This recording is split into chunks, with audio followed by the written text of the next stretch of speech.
ಶ್ರೀ ಗುರು ಬಸವಲಿಂಗಾಯ ನಮಃ. ಒಂದು ಅಲ್ಲಮ ಪ್ರಭುರವರ ವಚನ. ಅನುಭವ ಮಂಟಪದ ಅಧ್ಯಕ್ಷರು. ಬ ಎಂಬಲ್ಲಿ ಎನ್ನ ಭವ ಹರಿಯಿತ್ತು, ಸ ಎಂಬಲ್ಲಿ ಸರ್ವಜ್ಞಾನಿಯಾದೆನು. ವ ಎಂದು ವಚಿಸುವಡೆ ವಸ್ತು ಚೈತನ್ಯಾತ್ಮಕನಾದೇನು.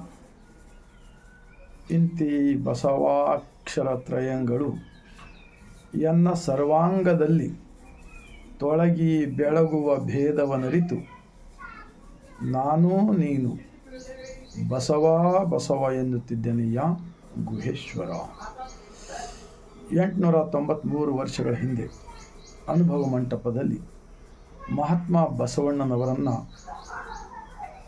ಅಲ್ಲಮ ಪ್ರಭುರವರು ಯಾವ ರೀತಿ ವರ್ಣಿಸಿದ್ದಾರೆ ಇವತ್ತು ಭಾರತೀಯರಾದ ನಾವೆಲ್ಲರೂ ಅರ್ಥ ಮಾಡಿಕೊಳ್ಳಬೇಕಂಥೇಳಿ ಈ ಅಲ್ಲಮ ಪ್ರಭುರವರ ವಚನದ ಮೂಲಕ ವಿನಂತಿಸಿಕೊಳ್ಳುತ್ತೇನೆ.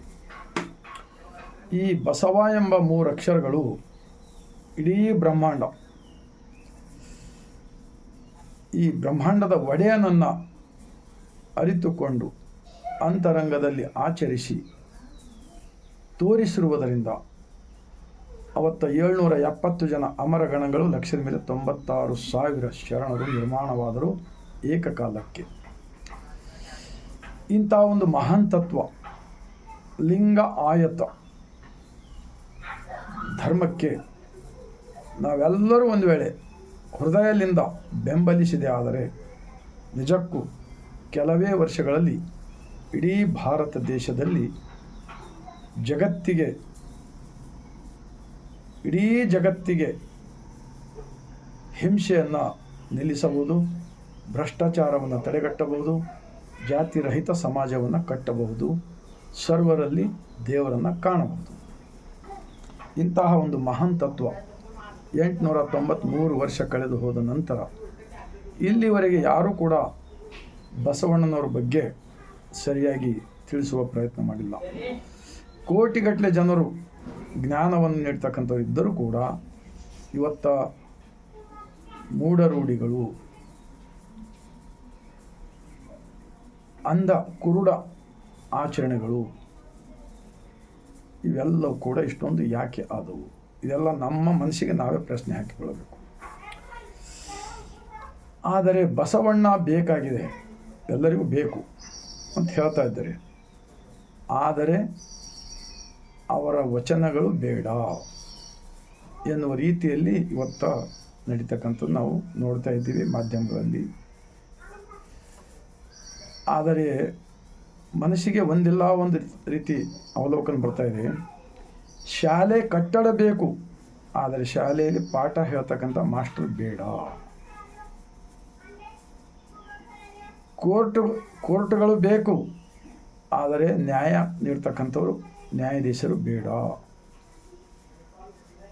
ಪೊಲೀಸ್ ಸ್ಟೇಷನ್ ಬೇಕು, ಆದರೆ ಕಳ್ಳರನ್ನು ಹಿಡಿಯೋದು ಬೇಡ. ಈ ರೀತಿ ವರ್ತನೆಗಳನ್ನು ನಾವು ನೋಡ್ತಾ ಇದ್ದೀವಿ. ಆದ್ದರಿಂದ ಬಸವಣ್ಣನ ಬೇಕು, ಆದರೆ ಲಿಂಗ ಆಯತ ಶಬ್ದ ಬೇಡ, ಈ ಏಕದೇವ ಉಪಾಸನೆ ತತ್ವ ಬೇಡ ಎನ್ನುವ ರೀತಿಯಲ್ಲಿ ಇವತ್ತು ಎಲ್ಲ ಕಡೆ ತಮ್ಮ ಸ್ವಾರ್ಥಕ್ಕಾಗಿ ಪ್ರಚಾರ ನಡೀತಕ್ಕಂಥದ್ದು ನಾವು ನೋಡ್ತಾ ಇದ್ದೀವಿ.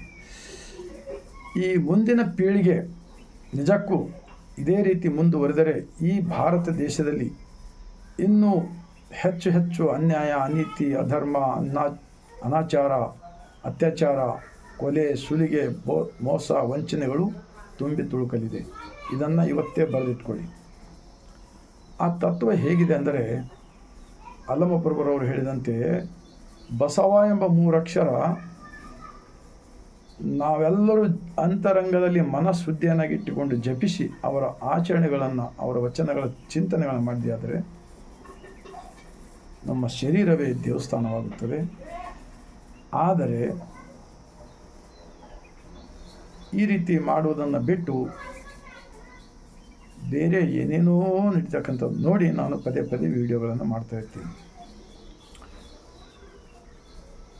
ಬಸವ ಮಂಟಪಗಳು, ಅನುಭವ ಮಂಟಪಗಳು ಬೇಡ, ಆದರೆ ಬಸವಣ್ಣನವರ ಗುಡಿ ಬೇಕು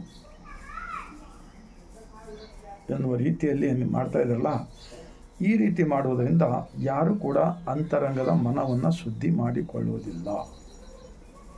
ಆವಾಗ ಏನಾಗುತ್ತದೆ ಅಂದರೆ, ದಯವಿಲ್ಲದ ಧರ್ಮ ಅದು ಯಾವ ದಯ್ಯ, ದಯವೇ ಬೇಕು ಸಕಲ ಪ್ರಾಣಿಗಳೆಲ್ಲರಲ್ಲಿ ಎನ್ನುವ ಒಂದು ಮಹಾನ್ ಚಿಂತನೆ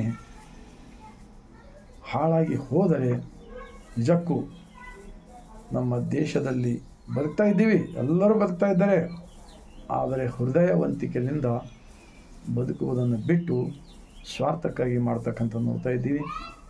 ಇದು ನಿಂತರೆ ಮಾತ್ರ ಸರ್ವರಿಗೂ ಕಲ್ಯಾಣವಾಗಲಿದೆ ಎಂದು ಹೇಳುತ್ತಾ, ತಮ್ಮೆಲ್ಲರ ಹೃದಯಕ್ಕೆ ನಮ್ಮ ಶರಣರ ವಿಚಾರಗಳು ತಟ್ಟಿದೆ. ಆದರೆ ಎಂತಹ ಕೆಟ್ಟ ಮನಸ್ಸುಳ್ಳವರು ಕೂಡ ಬದಲಾವಣೆ ಆಗುತ್ತಾರೆ ಎಂಬ ವಿಶ್ವಾಸಕ್ಕಾಗಿ ನಾನು ಪದೇ ಪದೇ ಕಳೆದ 27 ವರ್ಷಗಳಿಂದ ವಚನಗಳ ವಿಡಿಯೋ ಮಾಡ್ತಾಯಿರ್ತೀನಿ,